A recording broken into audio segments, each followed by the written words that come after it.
Salut Max-Olivier, c'est Étienne. Charles n'était pas disponible aujourd'hui pour répondre aux questions avec moi. Fait que je vais m'en occuper. Puis comme c'est juste toi puis moi, ben, j'ai décidé de faire ça dans le bureau. Fait que tu avais deux questions. Ta première, tu as lu que pour prendre la masse au niveau des abdominaux, faut pas faire des séries qui dépassent 30 répétitions. En effet, tu es bien informé. Il y a beaucoup de gens qui le font, puis c'est pas la meilleure façon de faire. Si dépasse 30 répétitions, c'est de l'endurance qu'on développe et moins la masse musculaire, absolument. Les abdominaux sont comme tous les autres groupes musculaires. Ils vont grossir plus rapidement puis devenir mieux définis si tu fais des séries de 6 à 12 puis un petit peu de force de temps en temps. Est-ce vrai? Est-ce que c'est mieux de faire des séries moins longues avec un lest pour gagner plus d'abdos? Oui. Si quand tu fais des séries de 30, tu es habitué de les faire pas de poids, certainement que quand tu vas faire des séries de 8 à 12, tu vas pouvoir rajouter un petit peu de poids. Donc, c'est comme pour tous les autres exercices. Plus tu mets de résistance, plus ça stimule tes muscles, plus ça les fait grossir. Dans le cas des abdominaux, ils ne deviennent jamais énormes, mais ils vont devenir plus définis. Ta deuxième question cette semaine.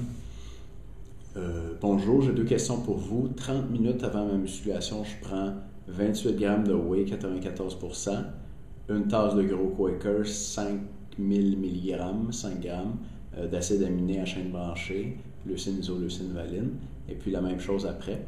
Est-ce que c'est correct? Je vais répondre à cette question-là. Oui, c'est très très bon. Le whey, la protéine de whey, de petit lait, c'est composé à 25% d'acide aminé à chaîne branchée. Donc, tu en as déjà beaucoup. Et puis, les études qui ont été faites là-dessus, c'était avec des gens qui mangeaient déjà pas beaucoup de protéines à la base, ou enfin, pas autant qu'on recommande d'en prendre en général. Donc, si ça te coûte plus cher, tu pourrais laisser tomber les acides aminés à chaîne branchée puis juste prendre plus de whey, puisque c'est 25% acide aminé à chaîne branchée. Par exemple, si tu prenais 20 grammes de whey de plus, donc 48 grammes de whey, tu aurais déjà un plus 5 grammes d'acide aminé à chaîne branchée.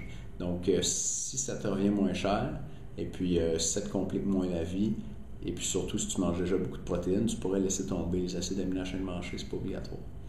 Deuxième question, est-ce que mes performances vont être moins bonnes si je décide de manger un repas 1 heure avant ma musculation?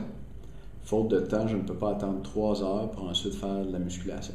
Ça peut m'arriver d'avoir faim, j'ai pas le goût d'attendre que ma séance soit finie pour manger. D'accord. Tu sembles penser que ça prend 3 heures pour digérer ton repas. Pas nécessairement. La digestion, ça varie beaucoup d'une personne à l'autre. Moi, j'ai connu un gars qui mangeait un gros dîner puis qui allait faire du cardio vraiment intense 20 minutes après. La règle là-dessus pour la muscu, c'est que l'idéal, c'est de manger le plus près possible de ta séance d'entraînement sans que ça te cause un inconfort pendant que tu t'entraînes. Le raisonnement derrière ça, c'est que tu veux que les nutriments, donc les protéines, les glucides, les lipides qu'il y a dans ta bouffe, commencent à entrer en circulation et soient disponibles pour tes muscles pendant qu'ils travaillent. Et puis, tu vas en avoir le plus possible pendant ta séance d'entraînement et après pour que ton corps se reconstruise et récupère. Mais si tu manges longtemps avant, ben, ta digestion est déjà pas mal finie quand tu t'entraînes, mettons 4 ou 5 heures après. Si tu arrives à manger juste 1 heure avant, puis à t'entraîner sans avoir d'inconfort, donc disons quand tu sens que ton ventre est trop plein, ça t'empêche de t'entraîner. Ou si ta digestion n'est pas très bonne parce que tu t'entraînes, il y a des gens après qui voient par exemple des fragments de nourriture dans leur selle. Ça veut dire que ton corps n'a pas bien digéré, il a pris l'énergie pour tes muscles au lieu de ton intestin. Ben, si tu peux t'entraîner sans que ça t'arrive, puis que ça se passe bien, vas-y, fais-le, ça va être mieux pour toi. Puis ton corps va avoir plus d'énergie pour l'entraînement et pour récupérer après l'entraînement. Fait que Max-Olivier, j'espère que j'ai bien répondu à tes questions. Je m'excuse de ne pas t'avoir répondu avant aujourd'hui. J'ai vraiment une grosse semaine. Et ben, on est bien content de t'avoir commande. Fait que si t'en as d'autres, je ne pas pour me les poser. Salut, à bientôt.